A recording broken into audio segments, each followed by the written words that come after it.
सभी रेल कर्मचारी भाइयों को मेरा नमस्कार। मैं आपका साथी नरेंद्र पांचाल फिर आपके बीच एक नए विषय के साथ में।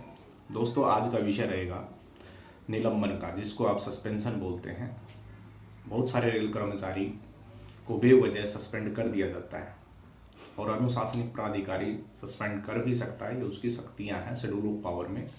उसके पास बहुत सारी शक्तियाँ दी गई हैं जिसके आधार पर वो आपके खिलाफ अनुशासनिक कार्रवाई कर सकता है। खैर साथियों, पहले भी DNR के कई विषयों पर मैं आपको बार बार शिक्षित करता रहा हूँ, जागरूक करता रहा हूँ। जितनी मेरी जानकारी नॉलेज है उसके अनुसार मैं आपको जानकारियाँ देता रहा हूँ। इस बार दोस्तों मैं आपको बताना चाहता हूँ कि निलंबन के दौरान यानी कि सस्पेंशन के दौरान कर्मचारियों को मिलने वाली सुविधाएं और सस्पेंशन के दौरान उस पर लगाए जाने वाली पाबंदियों के बारे में मैं आपको बताऊँगा कि यदि आप निलंबित हैं तो निलंबित पीरियड के दौरान आपको क्या बेनिफिट मिलेंगे, और यदि आप निलंबित हैं तो उस समय आपके ऊपर कौन कौन सी पाबंदियां लगाई जाएंगी। साथियों, सबसे पहले मैं आपको बताऊंगा कि असल में सस्पेंशन किसे कहा जाता है, सस्पेंशन की परिभाषा क्या है। दोस्तों, किसी भी रेल कर्मचारी को उसके कर्तव्यों से अस्थायी रूप से दूर कर देना या उसकी शक्तियों को सीज कर देना या उसकी शक्तियों को पर रोक लगा देना सस्पेंशन कहलाता है।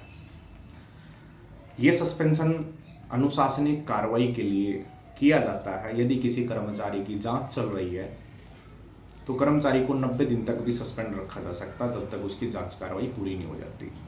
यदि कर्मचारी जांच में दोषी पाया जाता है तो उसको दंडित करके सजा देके उसका सस्पेंशन कंटिन्यू रखा जा सकता है, और यदि कर्मचारी दोषी नहीं पाया जाता है तो कर्मचारी को रिवोक करके वापस ड्यूटी पर उसके कार्यभार के साथ में सम्मानित रूप से रख दिया जाता है।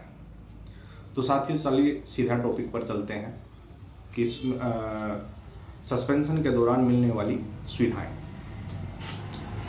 दोस्तों, सस्पेंशन के दौरान आपको निर्वहन भत्ता मिलता है, गुजारा भत्ता मिलता है, जिसको गुजारा भत्ता भी आप बोल सकते हैं, निर्वहन भत्ता भी बोल सकते हैं।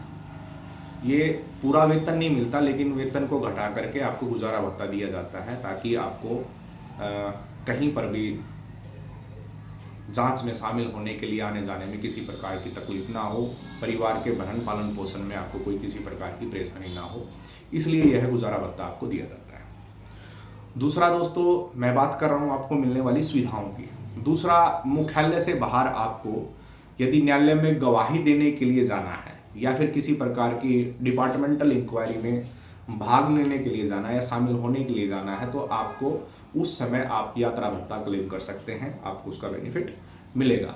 इस दौरान आपको महंगाई भत्ते, जीवन गुजारे भत्ते के साथ साथ में महंगाई भत्ते का भी लाभ निश्चित तौर पर आपको दिया जाएगा। आप PNM की बैठक अटेंड कर सकते हैं, आप किसी के डिफेंस काउंसिल भी बन सकते हैं, आपको इस समय हॉस्टल सब्सिडी भी दिया जाएगा, एजुकेशन मदद भी आपको मिलेगी, PLB bonus, productivity link bonus जिसको आप बोलते हैं, वो भी लाभ आपको मिलेगा। लेकिन ये आपको कब मिलेगा? जब आपका सस्पेंशन रिवोक हो जाएगा। वैसे ही आपको आपकी सीनियोरिटी जिसको आप वरीयता बोलते हैं, वेतन इत्यादि पर भी कोई फर्क नहीं पड़ेगा, लेकिन वो कब, जब आपका इस अवधि को जब रिवोक किया जाएगा, इसका उस समय आपको लाभ दिया जाएगा। अच्छा, एक चीज़ और, इसमें आप रेलवे से इंडोर और आउटडोर जो ट्रीटमेंट है, अपना इलाज है, शारीरिक इलाज है, वो भी आप करवा सकते हैं।